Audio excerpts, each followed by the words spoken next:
De hoje, na nossa palestra que é a cada 14 dias, né, aqui nesse canal no YouTube. E vamos hoje refletir sobre a bênção do trabalho.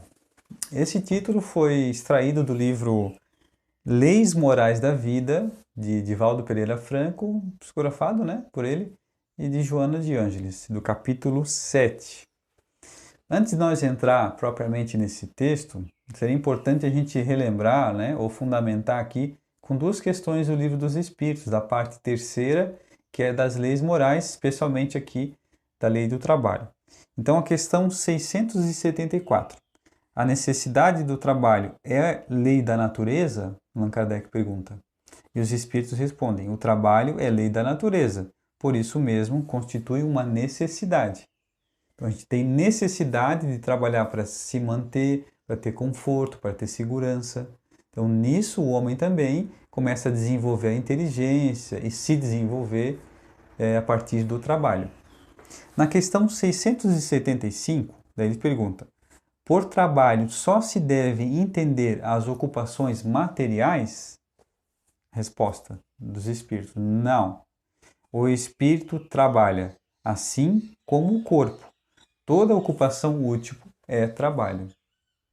Então, toda ocupação útil é trabalho.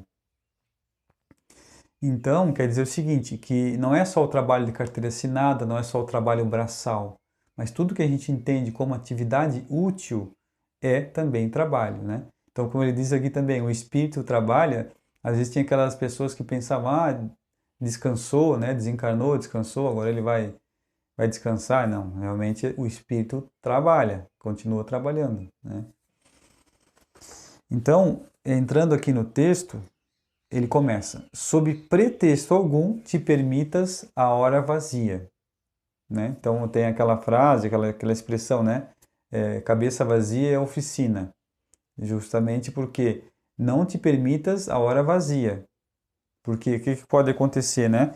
Às vezes a gente quer se permitir a essa hora com o intuito, né? Com algumas desculpas de acordo com o texto aqui, justificando cansaço, irritabilidade, falta de estímulo, desânimo, né? E aí a gente diz, pode ser por causa disso, não, então eu vou ficar sem fazer nada. Olha, e aí que ele diz: se supões que todos se voltam contra os teus propósitos superiores, insiste na atividade, que falará com mais eficiência do que tuas palavras. Então é lógico que nós vamos ser criticados por tudo que a gente faz, mas só é criticado quem faz alguma coisa, né? Então Divaldo Pereira Franco tem um exemplo até que foi criticado por uma revista, né? E ele queria responder. Aí Joana de Ângeles disse: olha, se tudo que você já fez e você faz aqui na instituição da Mansão do Caminho não foi suficiente para essa pessoa mudar de ideia, não vai ser, em algumas palavras, que ele não vai mudar. Então, especialmente para quem trabalha numa atividade voluntária, que a gente persista nessa atividade, mesmo com críticas, porque é natural. Ninguém é perfeito, né? Mas que a gente não pare a atividade por causa de uma crítica. Talvez até a gente vai avaliar, claro, a crítica, né, para melhorar a atividade, mas que a gente não deixe da atividade, porque todo trabalho útil, toda atividade útil é necessário para o nosso aperfeiçoamento. E aqui ele continua: o trabalho é, ao lado da oração, olha só, o maior antídoto contra o mal. Portanto, ou porquanto, conquista valores incalculáveis com que o espírito corrige as imperfeições e disciplina a vontade. Então, eu vou querer restituir meus débitos, vou querer corrigir as coisas que eu ainda não faço bem. Como é que eu vou fazer isso? Trabalhando. Então, quanto contra o mal, contra as minhas imperfeições, é no trabalho que eu vou ter, até ele diz, né, incalculáveis valores, né? Eu vou fazer muito coisas que eu nem vou calcular de tanto benefício que eu vou ter na atividade útil, no trabalho. E é com o trabalho que eu vou restituindo os meus débitos. O momento perigoso para o cristão decidido é o do ócio, não o do sentimento, o do sofrimento, nem o da luta áspera. né? O momento mais perigoso é quando a gente fica com a cabeça vazia, e não de dor, das lutas que vamos, né, os desafios que vamos ter, mas sim o pensamento vazio, porque dele pode se originar várias outras coisas que vão nos comprometer. Ele vai listar aqui, por exemplo, que ele vai dizer, né, que na ociosidade surge e cresce o mal, na dor e na tarefa fulguram a luz da oração e a chama da fé. Então, se eu tiver na ociosidade, olha só, na hora vazia, maledicências, intrigas, vaidades e presunções, calúnias e boatos, despeito e descrédito, inquietação e medo, pensamentos deprimentes e tentações nascem e se alimentam durante a hora vazia. Então, se eu quero dar alimento para esse tipo de situação, eu fico na hora vazia. E se eu quero trabalhar nas minhas imperfeições, eu vou fazer uma atividade útil, ou me ocupar com uma atividade útil. Né? Ficou bem claro? Então, olha só, quem não teve, né, pensamentos deprimentes, alguns momentos de medo, né? É claro que temos coisas, né, de depressão que temos que tratar com psiquiatra, psicólogo, isso é claro. Mas o próprio psicólogo, ele vai indicar que a gente se ocupe a nossa mente também. Faz parte de um tratamento, né? É ocupar a mente com alguma coisa útil, né? Por exemplo, ler um livro edificante é uma atividade útil, porque eu vou estar me aprimorando, né? Várias coisas. Os germes criminógenos de muitos males que pesam negativamente sobre a economia da sociedade se desenvolvem durante os minutos de desocupação e ociosidade. Os desocupados jamais dispõem de tempo para o próximo, atarantados pela indolência e pela inutilidade que fomentam o egoísmo e desenvolvem a indiferença. Até lembrei, quando estava preparando esse assunto aqui, da história de Cecília, que está no livro Reportagens de Além Túmulo, pelo espírito Humberto de Campos, psicografia de Chico. E Cecília, o título aqui é O Valor do Trabalho, né? Ela já era de família espírita e ela achava que não precisava trabalhar. Inclusive não ajudava em casa, né? Não tinha uma atividade útil. E ela ficava lendo sobre mundos superiores, sobre colônias, como era bonito, né? Nós aqui agora, por exemplo, alguém já viu o filme Nosso Lar, como é bonito aquelas imagens. Em vez de se preocupar com agora e na atividade útil, no que ela veio fazer na Terra, ela perdia o seu tempo pensando como ia ser depois. Mas o que aconteceu? Pelo fato dela não se esforçar, não ter uma atividade útil, o corpo ficou debilitado, ela desencarnou com menos de 30 anos. Chegando lá, na outra esfera, aqui até vou ler na íntegra, ó. Despertou no além-túmulo sem lobrigar viva alma. Depois de longos dias solitários e tristes, a caminhar sem destino, encontrou uma colônia espiritual, onde, no entanto, não haviam criaturas em ociosidade. Está todo mundo trabalhando lá. E lá ela pediu para falar com o diretor da colônia, né? Ele chamou ele, ela disse, ó, minha filha, não posso hoje dispor de muito tempo ao seu lado, pelo que eu espero, manifeste seus propósitos sem delonga. Disse, ó, meu tempo é curto, eu tenho bastante coisa para trabalhar, diz logo o que você precisa. Ela botou assim, supunha que após a morte do corpo não houvesse trabalho. Olha só, estava confundida em angustioso abatimento.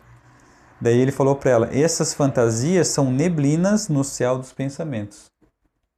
Né? Então ela achou que quando o espírito se fosse para outra dimensão, não precisava mais trabalhar. Precisa trabalhar aqui e lá. Isso nunca para. Aí ela não quis ficar ali, lembrou de Eliezer, que era um espírito amigo da família, né, que se organizava nas reuniões de família lá, e foi até a casa dela e encontrou Eliezer. O Eliezer também disse, olha, agora eu estou ocupado, que eu tenho minhas atividades aqui com a sua família. Tá, mas então eu posso te ajudar aqui nessas atividades com a minha família? Daí olha só que ele disse para ela. Impossível por enquanto, esclareceu o amigo solícito. Só podemos cooperar com êxito no trabalho para cuja execução nos preparamos devidamente. Daí ele botou, né? Estiveste mais de 25 anos terrestres nessa casa e teimaste em não compreender a laboriosa tarefa da genitora, da mãe dela. Ela não ajudava a mãe, não ajudava o pai. Então, tem até aquela frase, né, que o jovem, adolescente, às vezes quer mudar o mundo e não arruma o próprio quarto, a própria cama, né? É mais ou menos isso. Então, às vezes, talvez nós passamos por essa fase também, né, de grande deslumbramento com as coisas espirituais, de tudo que existe, e esquecemos que tudo isso é trabalho, tanto aqui quanto lá, né? Aqui ele traz mais algumas orientações para ela, mas como é importante, né?